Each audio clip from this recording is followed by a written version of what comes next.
बहुत समय पहले की बात है। पहाड़ों के बीच बसे हुए एक छोटे से गांव का नाम था भागीरथपुर। ये गांव अपनी शांति और सुंदरता के लिए तो प्रसिद्ध था, पर वहां रहने वाले लोग बहुत मेहनती होने के बावजूद गरीबी से जूझ रहे थे। इस गांव में एक युवा किसान रहता था, देवेंद्र, जिसे गांव वाले प्यार से देवा कहते थे। देवा साधारण किसान था, पर उसका मन असाधारण था। वो जो भी करता ईमानदारी से करता। उसके घर में उसकी पत्नी लक्ष्मी और 2 छोटे बच्चे हरू और तनु रहते थे। परिवार छोटा था, पर खुशियों का खजाना बड़ा नहीं था। घर के हालात अच्छे नहीं थे, फिर भी सब मुस्कुराकर जीवन जीते थे। देवा सुबह 4 बजे उठकर खेतों में काम करने जाता।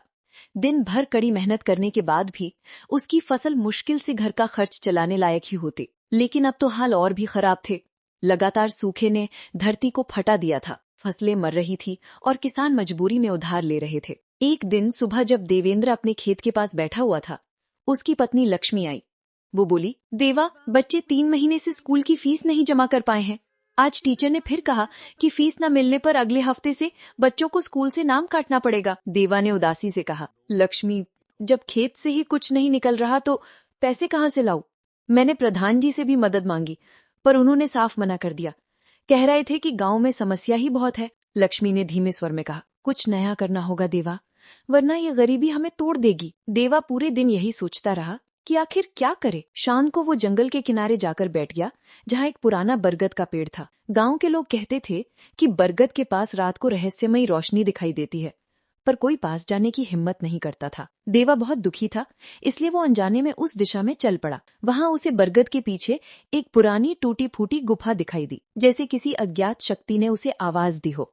वो गुफा की तरफ बढ़ गया। गुफा के अंदर अजीब सी ठंडी हवा बह रही थी, जैसे किसी अनजानी दुनिया का दरवाजा खुल गया हो। अंदर गुफा बिल्कुल खाली थी। सिर्फ बीच में एक पुराना तांबे का दीपक रखा हुआ था, धूल से भरा, मकड़ी के जालों से लिपटा हुआ। देवा को दीप देखकर अजीब सा एहसास हुआ। वो आगे बढ़ा और दीप को छू लिया। जैसे ही उसने दीप उठाया, गुफा में एक कंपन हुआ और अचानक दीप में चमक उठी। एक तेज रोशनी पूरे गुफा में फैल गई। कुछ ही क्षणों में उस रोशनी से एक आकृति निकलने लगी, एक वृद्ध पुरुष जिसके शरीर से प्रकाश निकल रहा था। वृद्ध मुस्कुराते हुए बोले, डरो मत देवा, मैं तुम्हें कई दिनों से देख रहा हूँ। तुम्हारा मन पवित्र है, इसलिए ही तुम इस गुफा तक पहुँच पाए। देवा हैरान था, आप कौन हैं और मेरा नाम आपको कैसे पता? वृद्ध बोले, मैं इस दीप का रक्षक हूँ। कई 100 वर्षों से इस गुफा में हूँ। केवल वही मनुष्य इस दीप को छू सकता है जिसकी नीयत साफ हो। देवा ने धीरे से पूछा, ये दीप क्या कर सकता है? वृद्ध मुस्कुराए, ये दीप साधारण नहीं, जादुई दीप है। लेकिन इसका जादू दूसरों की तरह लालच वाला नहीं।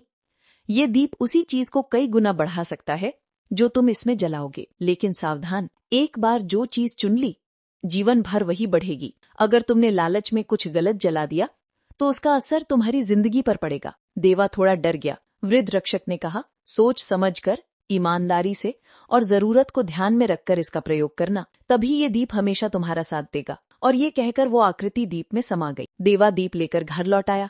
लक्ष्मी ने पूछा, ये क्या है? देवा ने पूरी बात बताई। लक्ष्मी कुछ देर चुप रही। देवा, इसका उपयोग बहुत सोच समझ कर करना। गरीब लोग लालच में आकर ही अपना जीवन बिगाड़ लेते हैं। देवा ने पूरी रात सोचा, हमारे घर को सबसे ज्यादा किस चीज की जरूरत है? पैसा, खाना, फसल? और अचानक उसे एक बात याद आई। उसकी जमीन पर बहुत कम पानी पहुंचता था। अगर पानी होता तो खेत हरे भरे हो जाते, फसल भरपूर होती और घर की स्थिति सुधर जाती। देवा बोला, लक्ष्मी, अब अगर मैं इस दीप में पानी जलाऊं और पानी कई गुना बढ़ जाए तो हमारा खेत कभी सूखा नहीं रहेगा। लक्ष्मी की आंखें चमक उठी। सही सोच है देवा। अगली सुबह देवेंद्र ने एक कटोरी पानी लेकर दीप में डाला और उसे जलाया। अचानक दीप की लौ नीली हो गई। गुफा में जैसी रोशनी हुई थी वैसे ही रोशनी पूरे कमरे में फैलने लगी। कुछ ही पलों में दीप के चारों ओर पानी की बूंदें इकट्ठी होने लगी। बूंदें बढ़कर धाराओं में बदल गईं और कुछ मिनट बाद दीप के पास एक बड़ा घड़ा भरकर पानी खड़ा था। देवा और उसकी पत्नी खुशी से झूम उठे। ये पानी बिल्कुल साफ, मीठा और चमकदार था, जैसे किसी पवित्र झरने का पानी। देवा हर दिन दीप में थोड़ा सा पानी जलाता और उससे खेत सींचता। धीरे धीरे उसका सूखा खेत हरा भरा होने लगा। फसलें इतनी लहलहा उठी कि गांव वाले देखने आते। कुछ महीनों में देवेंद्र की फसल गांव भर के किसानों से कई गुना बेहतर हो गई।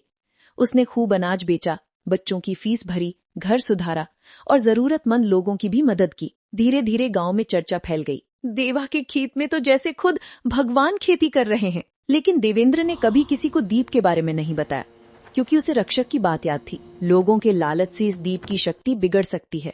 एक दिन गांव के सरपंच और कुछ लालची व्यापारियों ने देवेंद्र से पूछा, तुम्हारे खेत में इतना अनाज कैसे होता है? क्या तुम कोई जादू टोना करते हो? देवा ने मुस्कुराकर कहा, नहीं, बस मेहनत करता हूँ और धरती माँ की दया है। व्यापारी नाराज हो गए। वो सोचने लगे कि जरूर देवा के पास कोई खजाना है जिसे वो छिपा रहा है। एक रात कुछ लालची लोग देवेंद्र के घर चोरी से घुसे और दीप उठा ले गए। लेकिन दीप जैसे ही उनके हाथ में पहुंचा, वो बुझ गया।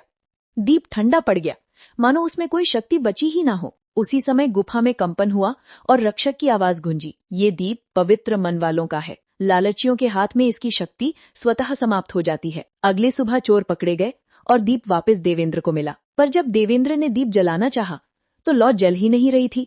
वो घबरा गया, क्या दीप ने अपनी शक्ति खो दी? तभी गुफा के रक्षक की आवाज उसके मन में गूंजी, देवा, दीप की शक्ति खत्म नहीं हुई है।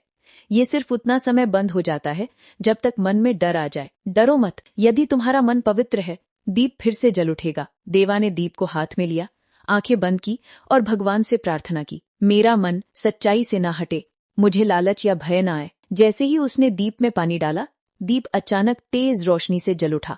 वो फिर से शक्तिशाली हो गया। देवा ने समझ लिया कि दीप सिर्फ उसी मन के साथ चलता है जो ईमानदार, निडर और साफ हो। समय बीता, भागीरथपुर गांव बदलने लगा। देवेंद्र के साफ मन और दीप की शक्ति से गांव में नई नहर बनी, पानी आया, सूखे इलाके फिर से हरे भरे होने लगे। देवेंद्र ने कभी धन संपत्ति का घमंड नहीं किया।